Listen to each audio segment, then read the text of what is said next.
하나님의 말씀은 신약성경 마태복음 11장 2절에서 6절 말씀까지를 제가 받들어 읽겠습니다. 마태복음 11장 2절에서 6절 말씀까지입니다. 마태복음 11장 2절에서 6절 말씀까지 제가 받들어 읽겠습니다. 요한이 옥에서 그리스도께서 하신 일을 듣고 제자들을 보내어 예수께 여짜오되 오실 그이가 당신이오니까 우리가 다른 일을 기다리오리까. 예수께서 대답하여 이르시되 너희가 가서 듣고 보는 것을 요한에게 알리되 맹인이 보며 못 걷는 사람이 걸으며 나병 환자가 깨끗함을 받으며 못 듣는 자가 들으며 죽은 자가 살아나며 가난한 자에게 복음이 전파된다 하라. 누구든지 나로 말미암아 실족하지 아니하는 자는 복이 있도다 하시니라. 아멘. 특성이 있습니다. 오늘 없습니까? 예. 그럼 바로 설교를 하겠습니다.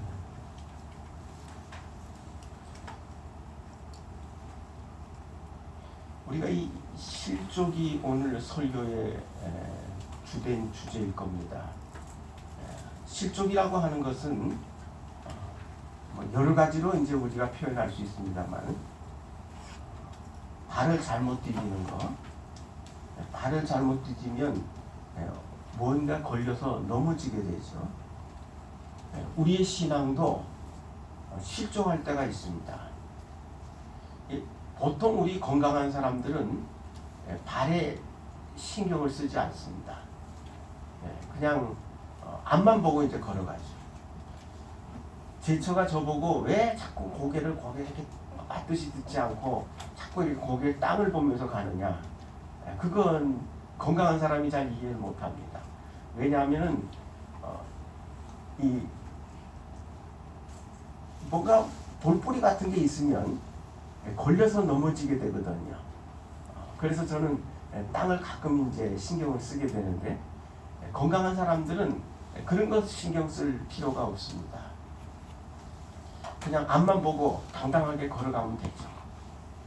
그런데 그런 건강한 사람들도 자기도 모르게 이제 밑을 보지 않았기 때문에 이 무엇인가에 걸려서 넘어지는 그런 경우가 있습니다.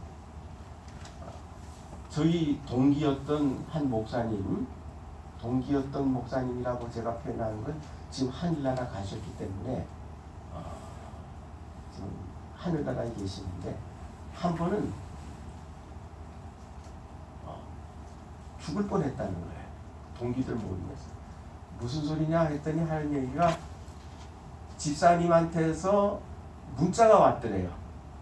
길을 가고 있는데 이제 스마트폰으로 이렇게 문자를 이렇게 열심히 무슨 내용인가 하고 이제 보고 있는데, 갑자기 훅 하고 바닥으로 이제 들어갔어요.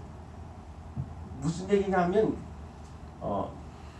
공사가 있어가지고 맨홀 뚜껑을 열어놨는데, 그 맨홀 뚜껑을 갖다가 열어놓은 걸 보지 못하고 거기 빠진 거예요. 빠졌는데 다행스럽게 크게 다치진 않았고, 소리 지르니까 사람들이 이렇게 끄집어내서 이제 이렇게 살았다는 얘기입니다. 이솝우화에 이런 얘기가 있습니다. 어떤 그 천문학자가 밤에 별을 보느라고 이렇게 길을 가면서 별을 갖다 열심히 보고 있는데, 그만 밑에 구덩이가 있는 걸 몰라가지고 빠졌어요. 지나가던 농부가 이제 끄집어냈어요. 그 사람이 유명한 천문학자라는 것을 사람들이 알고 있었기 때문에 농부가 놀립니다. 아니 그 먼데 있는 하늘의 별은 보시면서 왜 바로 발 밑에 구덩이는 보지 못하셨냐. 그러니까 이 천문학자가 이제 그 진짜 그렇다. 내가 먼데 있는 하늘을 보느라고, 별들을 보느라고 땅 밑에 일을 보지 못했다. 그렇게 얘기를 합니다. 보통 이제 우리가 걸어가다 보면 뭔가 우리 밑을 보지 못했기 때문에 빠지고 넘어지고 걸려서 넘어질 때가 있습니다. 보통 이제 실족이라고 하는 것을 그런 의미로 쓰는데 우리들이 신앙이 실족할 때가 있습니다. 왜냐하면 우리는 한치 앞의 미래도 우리는 볼 수가 없습니다. 그래서 우리는 오늘 지금 내가 오늘 이 시간에 선택하는 것이 최선의 선택이라고 생각하고 우리의 그 하루를 시작을 합니다만은 그러나 우리 앞에 어떤 일이 이제 기다리고 있는지 모르죠. 그러니까 사탄은 우리의 앞길에 덫을 놓을 수도 있고 함정을 팔 수도 있고.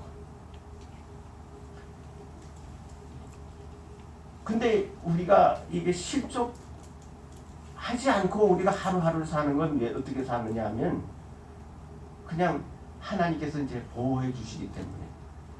그 어린아이가 길 갈 때는 어른들이 가만 내버려 두지 않거든요. 항상 이렇게 뒤에서 쫄쫄 따라가거나 앞에서 뒤를 쳐다보거나 하면서 아이가 제대로 걷고 있는가를 살피는 거죠. 하나님께서 그렇게 우리의 그 길을 살피시는 것을 우리가 믿어야 됩니다. 그래서 오늘 실족하지 않고 오늘까지 오게 되는 것입니다. 오마르 카이암이라고 하는 페르시아의 그 시인이 있는데 그 루바이아 야트라고 하는 유명한 시를 썼어요. 사행시인데 거기에 이제 이 오마르 카이암은 이슬람교 신자거든요. 근데 거기에서 이 이슬람교에서는요 알라신이 이렇게 모든 것을 주장하시고 모든 게 우리에게 일어나는 게 다 알라신의 뜻인데 그러나 뭔가 성경에 있는 하나님이나 예수님처럼 안전하게 우리를 보호해 주시고 인도해 주신다는 약속은 없어요. 그래서 그 시에 뭐라고 썼냐면 눈을 가리운 채 길을 가고 있는 사람에게 수많은 덫과 함정을 판 그대여. 그대가 누구냐? 알라신이란 말이에요. 근데 우리가 알고 있지 못하는 상황 속에서도 하나님께서 우리의 발걸음을 인도하시는 겁니다.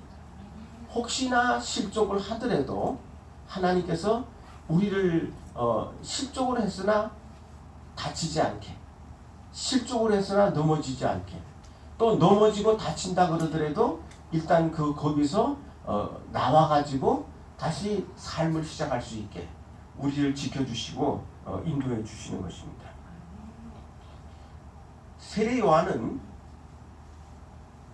가장 먼저 예수님이 메시아라고 하는 것을 알아낸 사람입니다. 세상 죄를 지고 가는 하나님의 어린 양을 보라. 모든 그 따르는 사람들에게 그렇게 예수님을 소개를 했습니다. 근데 세례 요한이 이제 감옥에 갇혔습니다. 왕의 그 불륜, 동생의 아내를 뺏어가지고 결혼한 것, 그것을 이제 책망을 하다가 이제 감옥에 이제 갇히게 됩니다. 사람이라고 하는 것은 육체를 가지고 있기 때문에, 그리고 우리의 마음과 정신도 육체와 연결이 되어 있기 때문에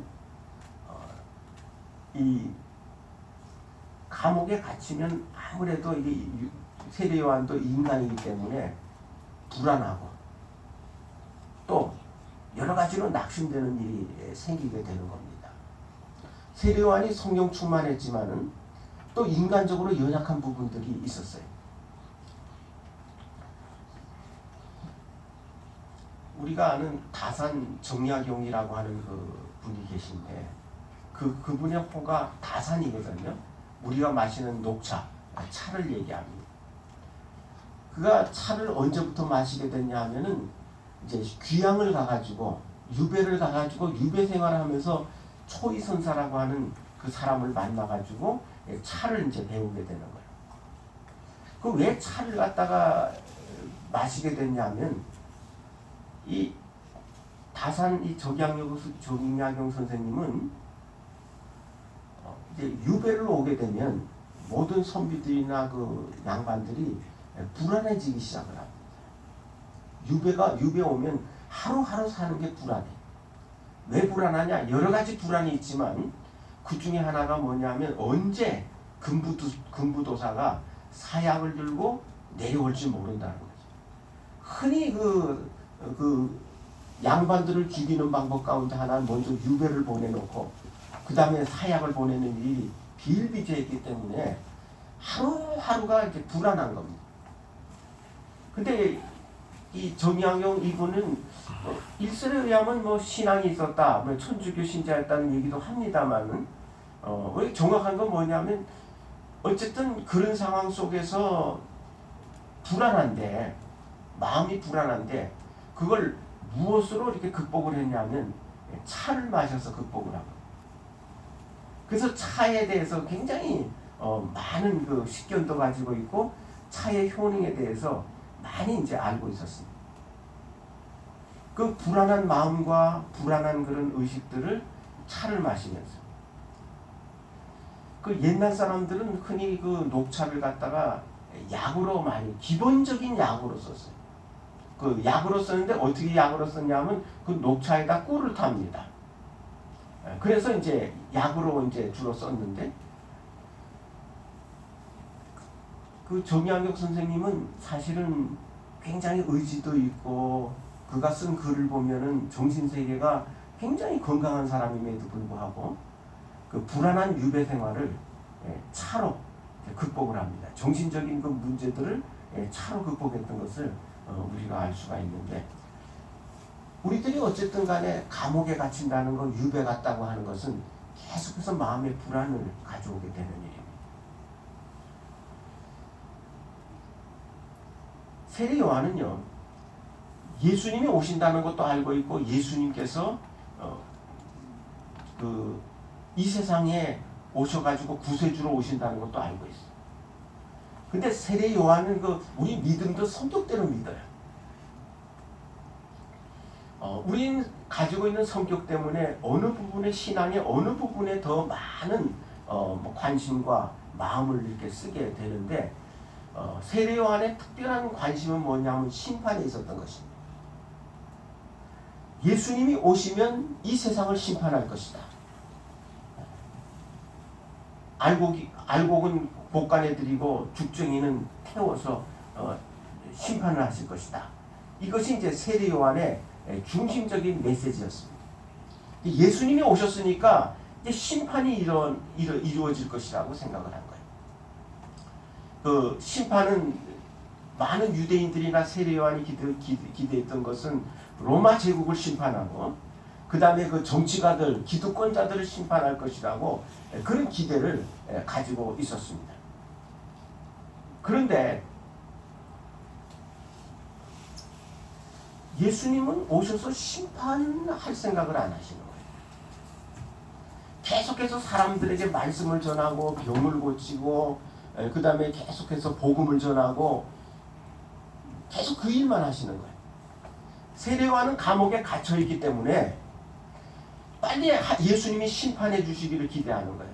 왜냐하면 예수님이 심판이 임해야 그 다음에 자신이 감옥에서 나갈 수가 있거든요.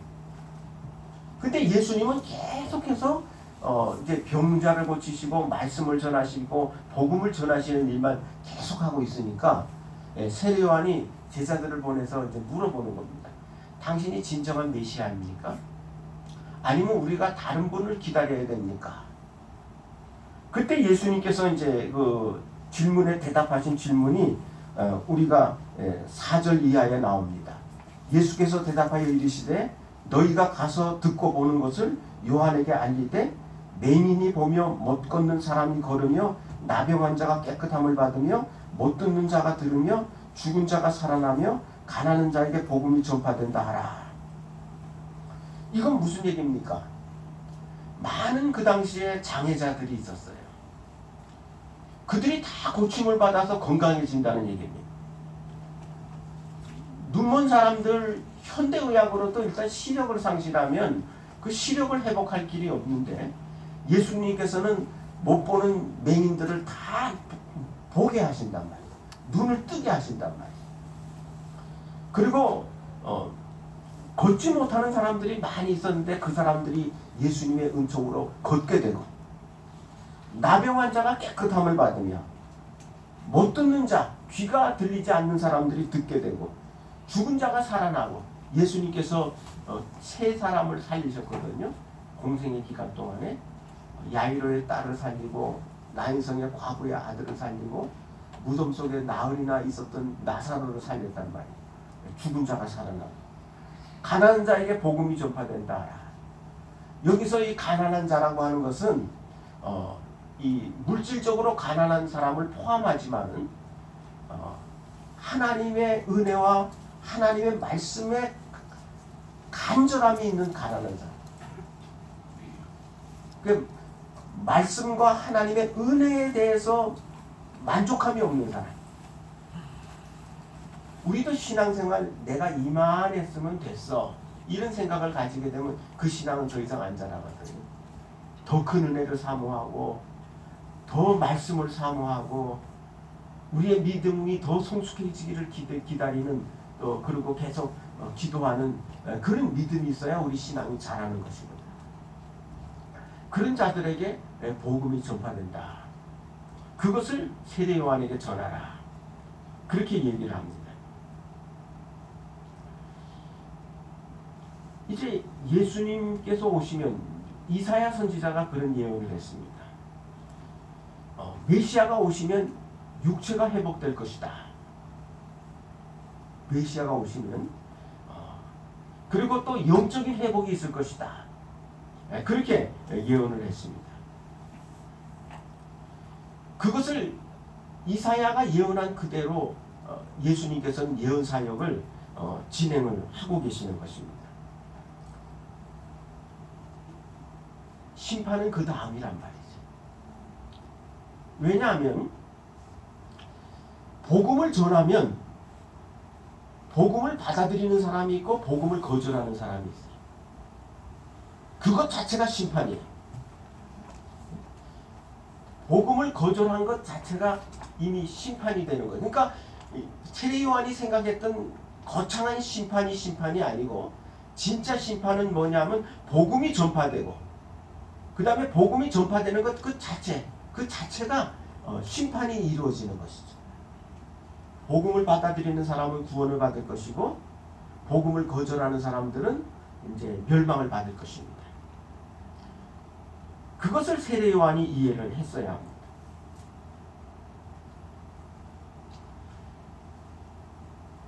우리가 이 세상에서 믿는 사람만 하나님의 은혜를 맛보는 게 아닙니다. 이 세상에 우리가 살고 있는 동안에는 예수 안 믿는 사람들조차도 하나님의 은혜를 힘입어서 살아가고 있습니다. 예수님께서 말씀을 하셨습니다. 하나님께서는 해와 달 이런 자연적인 모든 혜택을 모든 사람들에게 믿는 자와 안 믿는 자 모두에게 다 지금 혜택을 주고 계시다고 그렇게 말씀을 하신 것입니다. 우리가 이 세상에 살아가면서 지금 하나님의 은혜가 없다 그러면 당장 이 세상은 지옥으로 변할 것입니다. 인간의 마음은 그 인간의 이 아주 악한 죄인들도 그 마음속에 선량함이 있거든요. 요즘에 조두순이 감옥에서 어저께 나왔다 그래서 온 대한민국이 들썩들썩하는데 모르겠어요. 그 사람의 마음속에는 100% 악만 가득 차 있는 건지 아니면 그 사람의 마음속에도 어느 부분에서는 선한 양심이 있는지 모르지만 그 선한 양심이 그 사람에게 조금이라도 있다면 그거는 하나님의 은혜인 것입니다. 하나님께서 보편적인 은혜를 주셔서 모든 사람에게 그런 은혜를 주시는 겁니다. 그래서 이 세상에서는 나쁜 사람만 있는 게 아니에요. 엄격하게 따져보면 모든 사람이 좋은 면이 있고 나쁜 면이 있는데 그 좋은 면이 있다는 것은 하나님께서 그 사람에게 그 양심을 보존하고 양심의 선행을 베풀도록 하나님께서 은혜를 베풀고 있기 때문에 그렇습니다. 하나님께서 만약에 이 세상의 다스림과 통치함과 은혜를 걷어가시면 이 세상은 완전히 지옥으로 변하고 정말 모든 이 세상의 사람들이 이런 표현을 하면 죄송할 것 같습니다만 모든 사람이 선은 하나도 없고 악하기만 한 사람들이 이 세상을 살아가게 되는 거죠. 지옥이라고 하는 것이 왜 지옥이냐? 뭐 유황불이 끓고 있다. 뭐 성경이 그렇게 말씀하시고 예수님이 그렇게 말씀하시니까 그걸 우리가 믿어야죠. 그러나 진짜 고통은 뭐냐면 그곳에서는 하나님의 은혜가 없는 겁니다. 이 세상에는 믿지 않는 사람들까지도 하나님의 은혜가 임하고 있는데 거기서는 지옥이라고 하는 장소는 하나님의 은혜가 완전히 거두어져서 1도 없는 거예요. 하나님의 은혜가. 그렇기 때문에 그곳은 지옥이 되는 거죠. 거기에서는 고통만 있는 거죠. 우리는 고통이 있다가 기쁠 때도 있고 뭐 어떨 때는 감사할 때도 있고 그러잖아요. 안 믿는 사람도 기쁜 일이 있고 슬픈 일이 있잖아요. 하나님의 은혜가 거두어간 그 지옥은 완전히 악함만이 남아있는 그런 고통의 장소가 되고 말 것입니다.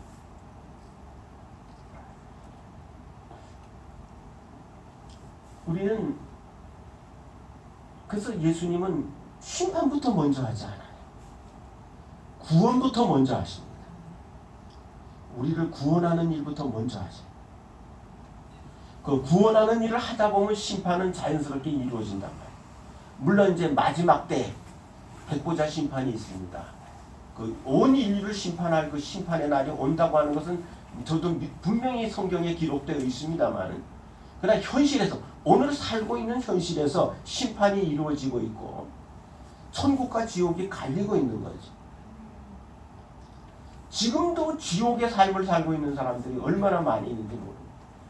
죽어서 가는 지옥이 분명히 있습니다만, 그러나 그 지옥을 그때까지 그때 지옥을 안 가더라도 현실에서 지옥을 맛보고 있는 사람들이 있고, 또 우리가 죽어서 가는 천국이 분명히 있지만은 거기까지 가지 않더라도 이 세상에서 은혜 받으면 우리는 천국 생활이 시작되는 거예요.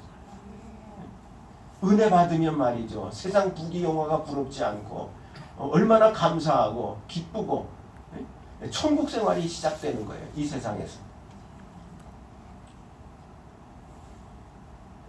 세례요한은 거기까지 몰랐던 것이죠. 오늘 여기 보면 영적인 그런 해이에 빠진 세례요한의 모습은 우리의 삶에서 그렇게 낯설지 않습니다. 그건 우리들의 모습이기도 하거든요.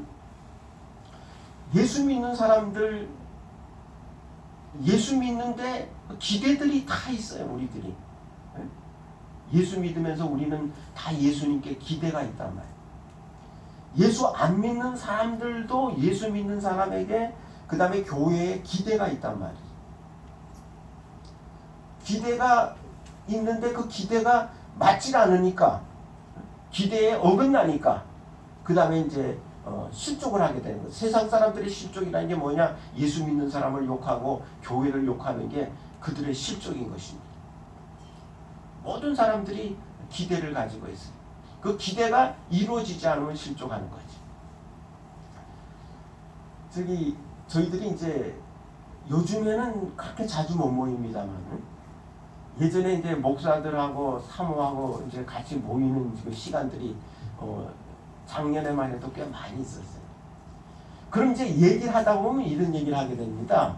사모님한테 뭘 물어보냐? 어떻게 돼서 이제 목사님하고 결혼하게 됐습니까?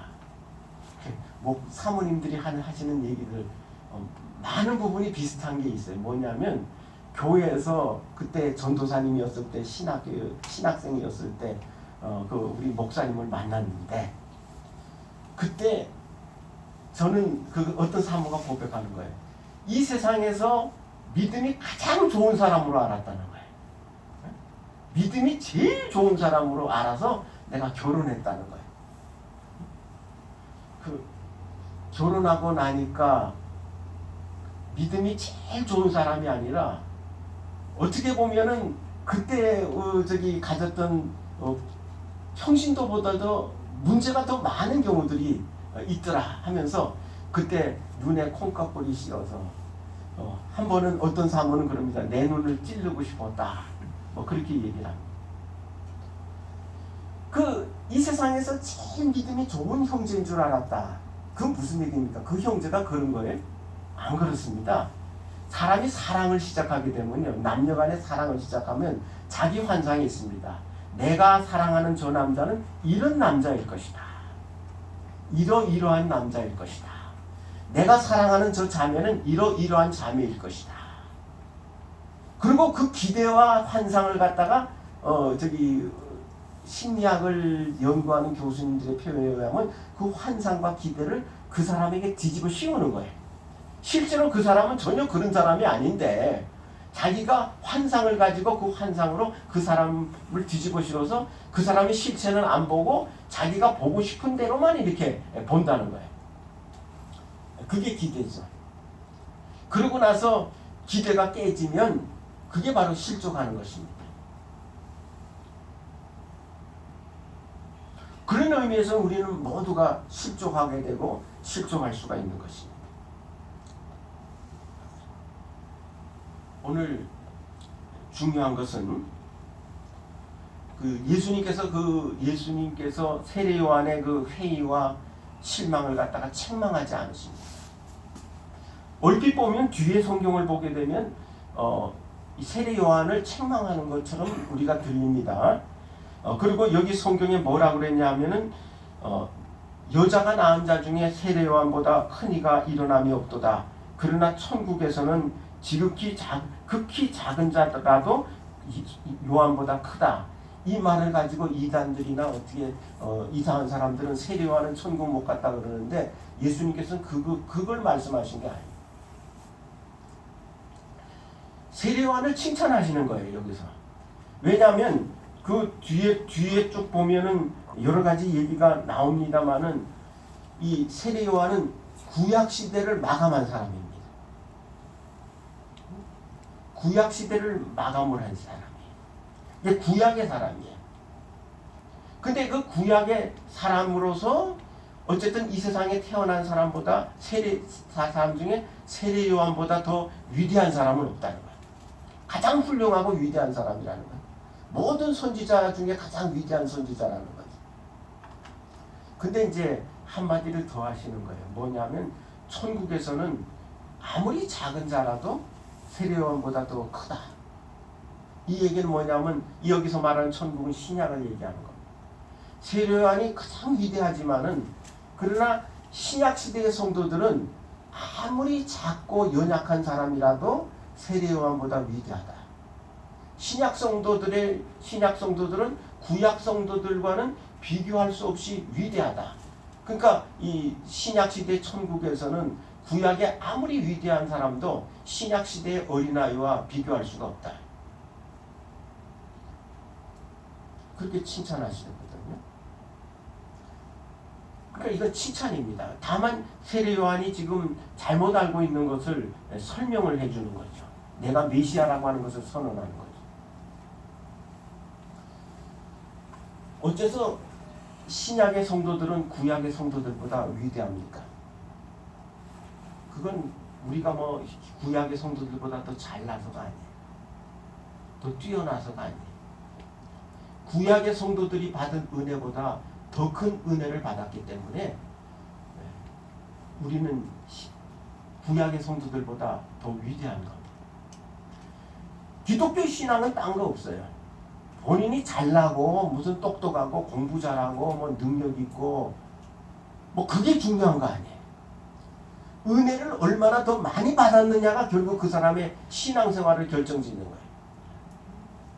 아무리 부족한 사람도 은혜를 많이 받으면 위대한 사람이 되는 거예요. 큰 사람이 되는 거예요. 아무리 똑똑하고 능력이 있는 사람도 은혜를 못 받으면 그건 형편없는 사람이 되고 말아요. 누가 은혜를 더 많이 받느냐?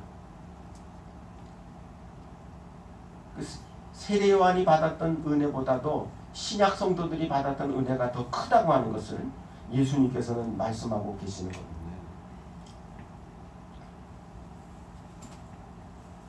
근데 세례 요한은요, 낙심했을 때 본인은 감옥에 있으니까 예수님을 못 만나잖아요. 제자들을 예수님께 보냅니다. 우리는 모든 사람이 낙심합니다. 모든 사람이 실망합니다. 왜냐하면 신앙생활을 하면서요, 실망이 없고 낙심이 없다 그러면 또 그것도 거짓말이에요. 왜냐하면 우리가 이 욥기를 보게 되면 욥기의 주제 중에 하나가 뭐냐면 하나님께서 기도 응답 안 하시는 하나님, 지긋지긋하게 기도 응답 안 하시는 하나님. 잠언을 보면은 하나님께서는 기도의 응답을 확실하게 하신다고 그랬어요. 기도 응답을 잘 하시는 하나님, 그다음 기도 응답을 안 하시는 하나님. 이게 두 가지가 다 성경에 있어요. 그런데 우리는 신앙생활을 하면서 많은 기대를 합니다. 기대가 다 이루어지는 것이 아니에요. 왜냐하면 그것을 이루고 안 이루시고는 하나님이 결정하시는 것입니다. 나는 이것을 원하지만 하나님이 원하시지 않을 수가 있어요. 나는 이렇게 되기를 원하지만 하나님께서 원하지 않을 수가 있어요. 그래서 항상 우리 신앙생활은 어떤 문제가 있냐면 내가 신앙생활하면서 가지는 기대와 하나님이 나에게 주시는 것과는 똑같을 수가 없단 말이에요. 우리는 다 실망하고 좌절합니다.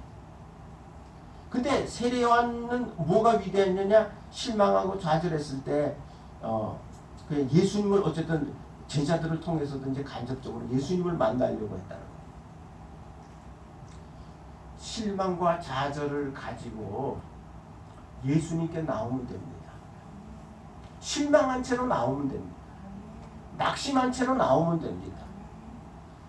절망하면 절망한 채로 예수님께 나오면 됩니다.